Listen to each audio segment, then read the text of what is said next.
नमस्कार दोस्तों।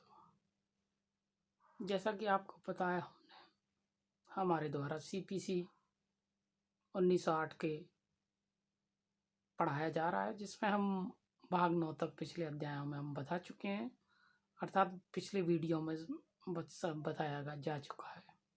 आज जो भाग हम पढ़ाएंगे या फिर समझेंगे वो होगा भाग 10 सीपीसी का, धारा 121 से लेके 131 तक। ठीक है, ये इसमें नियम है, नियम बनाने की शक्ति किसको, ये समझनी है। ठीक है ना। और मतलब ज़्यादातर चीज़ें जो उस तरह की हैं वो हाई कोर्ट्स और सुप्रीम कोर्ट्स वगैरह को नियम बनाने की शक्ति दे रखी है। ठीक है ना। अब धाराओं के हिसाब से अब हम समझते हैं कौन सी धारा में क्या दे रखा है। धारा 121 प्रथम अनुसूची में के नियमों का प्रभाव, जो प्रथम एक अनुसूची दी गई है इसके अंतर्गत उन नियमों का क्या प्रभाव होगा वो बताया गया धारा 121 में।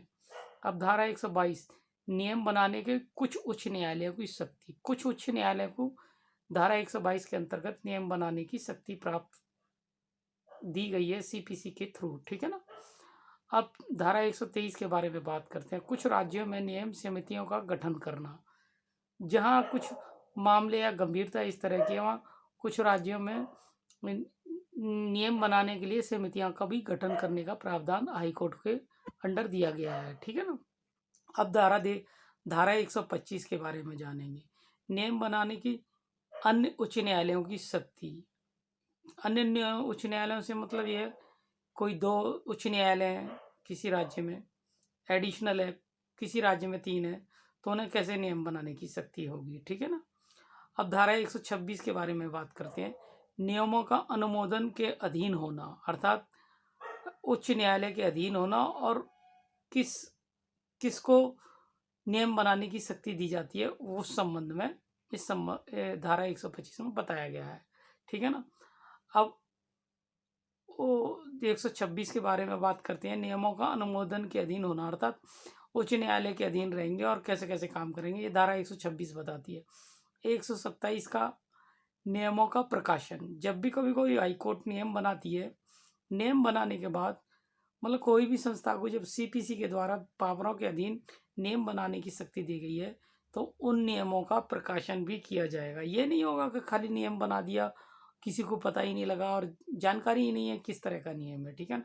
इसे इसे इसे प्रचार के लिए विज्ञापनों अर्थात समाचार पत्रों और जहाँ सूचना पढ़ने के लिए स्थान बना रखा है वहाँ चस्पा करना जरूरी होगा। ठीक है ना। अब धारा 128 के बारे में बात करें। वे विषय जिनके लिए नियम उपबंध कर सकेंगे। कुछ उच्च न्यायालय को ये पावर दी गई है कि कुछ वे विषय जिनके संबंध में कुछ सीपीसी के बारे में नहीं कहा गया है, वो या अन्य कोई भी विषय जो सीपीसी के बारे में गवर्न नहीं होता, वो नियम बनाने की शक्ति 128 के अंतर्गत दी गई है। ठीक है ना।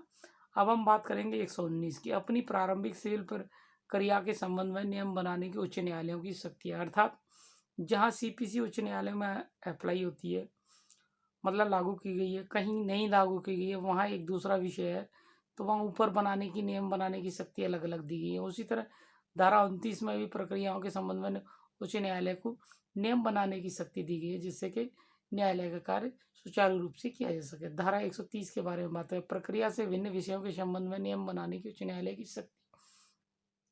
ये वो चीज़ है जहाँ पर सीपीसी के अंतर्गत कुछ वर्णित नहीं किया गया है, वहाँ धारा 130 के अधीन उच्च न्यायालय कोई नियम बना सकता है या रूल बना सकता है, जिससे कि कार्य करने में और न्यायालय के कार्य को कोई बाधा ना हो और समुचित रूप से उसका कार्य किया जा सके। ठीक है ना। अब हम अगला बात करते हैं नियम अर्थात धारा 131 के बारे में, नियमों का प्रकाशन। ये भी सेम वही है जो हमने धारा 127 में पढ़ा था कि नियमों का प्रकाशन होगा। यहाँ भी हाईकोर्ट से ये कहा गया है कि जब भी आप कोई नियम बनाएंगे तो उनका प्रकाशन भी किया जाएगा। ठीक है ना। ये जो हम बात कर रहे हैं ये सीपीसी के तहत बात कर रहे हैं। ठीक है ना। सीपीसी में जिन विषयों को लेकर स्पष्ट रूप से कुछ नहीं कहा गया है, उन विषयों के संबंध में हाईकोर्ट्स को पावर दी गई है कि वो उन मामलों में नियम बना सकते हैं। ठीक है ना।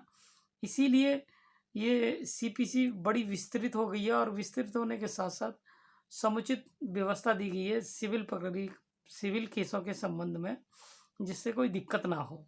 ठीक है ना। नमस्कार। अब अगले वीडियो में हम बात करेंगे, क्योंकि अगला जो विषय होगा वो धारा भाग 12 का होगा। नमस्कार।